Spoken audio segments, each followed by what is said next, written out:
Welcome everyone. Today we're going to be talking about the Miami production of A Midsummer Night's Dream using Von Goth's 3 questions. We're going to talk about the artistic goals, assess whether or not these goals were met, and decide if the creative risks taken to produce this play were worth it. It'll be guiding our discussion, and Greg, I will really appreciate your insights, especially when it comes to the specific scenes and production details. Sounds good, Jack. Ready to jump in with the details. Like the innovative lighting in the enchanted forest scene, and the striking moment when Tatiana becomes enchanted by Nick Bottom. Let's get into it. Nice. All right, well, let's start with the first question. Here, make sure you're like this. Let's start with the first question. So what do you think the artist aimed to accomplish with this presentation? Because from my perspective, I think the director set out to make an immersive experience so that the audience could feel like they were in this kind of dreamlike state. Especially when you think about like the enchanted forest scene, the way the lighting shifts through like the deep colors, it really creates this kind of like ambiance that felt like I was being pulled into this magical realm. And I'm assuming that wasn't by accident, and that it was a deliberate choice to sort of blur the lines between reality and fantasy for the audience. Absolutely, Jack. And I'd like to propose that the casting also reinforces the vision. Consider the scene where Tatiana falls hopelessly in love with Bottom. His transformation with a donkey head, complete with the exaggerated makeup and the unconventional costumes, challenged our expectations.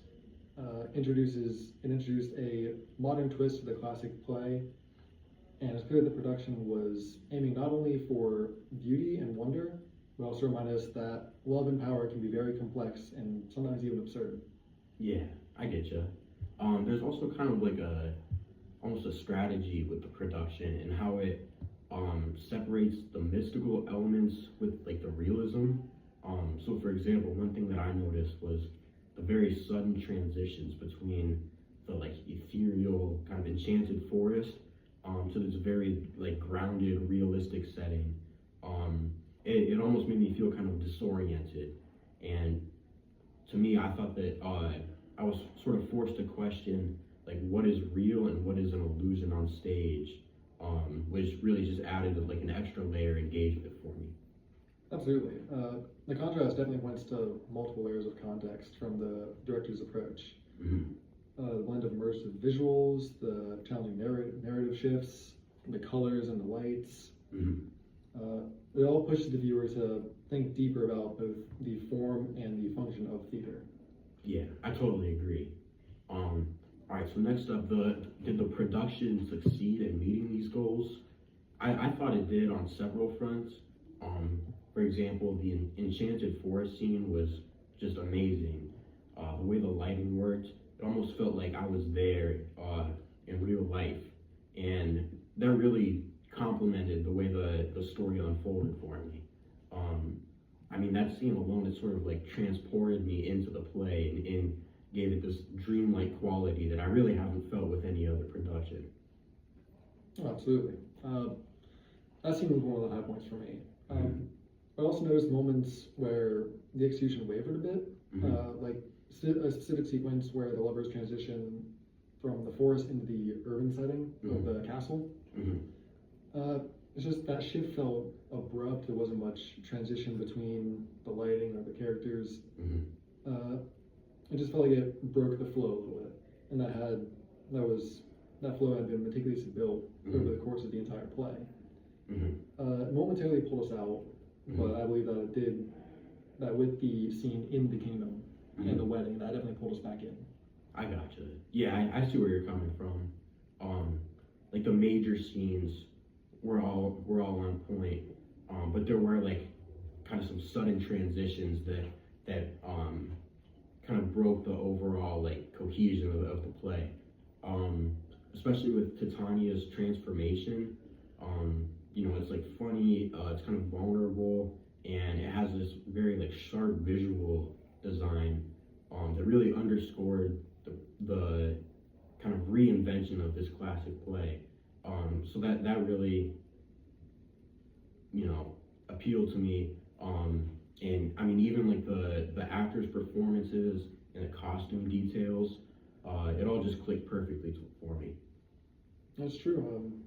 The successes of the Vivid Enchanted Forest, Titania's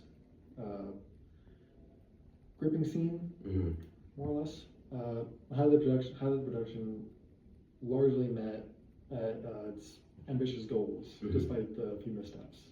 Yeah, no, I agree. It was really good. So now with our final question, was the project worth pursuing the creative risks that were involved? I think it was unquestionably worth it, in my opinion. The way the production like reinterprets these classical elements with, again, like I mentioned earlier, that bold lighting, it really just brought me into like this completely new realm. And I think it was really neat to sort of like inject fresh life into such an old play. These risks, like even if they're not executed completely flawlessly each time, I think it's still valuable because it sort of like it forced us to talk more about the play. So like even the mistakes sort of brought along more dialogue. Absolutely, 100% agree. Even the abrupt transitions, while a flaw for some, I think it actually added to the conversation by challenging traditional storytelling methods. It forced the audience to engage actively, to piece together the layers, to find the meaning of what the director intended. This kind of innovation, despite its occasional rough edges, contributes to a broader understanding of both the text and its place in the modern stage. Yeah, no, I totally agree. Like the production choices, even though they're kind of daring, with like the visual design and the kind of unconventional portrayals of some of the characters, it really just resembled like the creative risk taking that is sort of what creates like thought provoking and exciting productions. So to me at least, and I guess this is kind of what you were saying as well, like even those minor imperfections, they still kind of like forced us to have this discussion. I feel like you and I both understand it better now that we've talked about those imperfections. Absolutely, and it's the mix of innovative triumphs and honest missteps that those missteps could be attributed to it being a pseudo-amateur production. But I think those give it more character, and I think that really encapsulates what makes experimental theater so rich. It pushes the boundaries and invites deeper interpretations, which is always rewarding to the audience. Yeah, I totally agree. All right, so in summary, we've tackled the 3 questions. We identified the artistic goals, explained whether or not those goals were met, which we both decided they were, and we made the case for why the project was worth taking on those risks that were included in that process. So overall, from the mesmerizing kind of forest scenes to the unforgettable Titania and bottom scene, the production was overall just a very daring and kind of like experimental way of telling that story.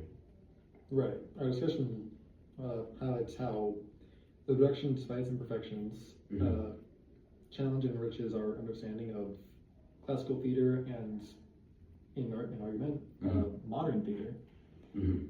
I think it pushes through narrative, innovative visual ideas, and narrative techniques.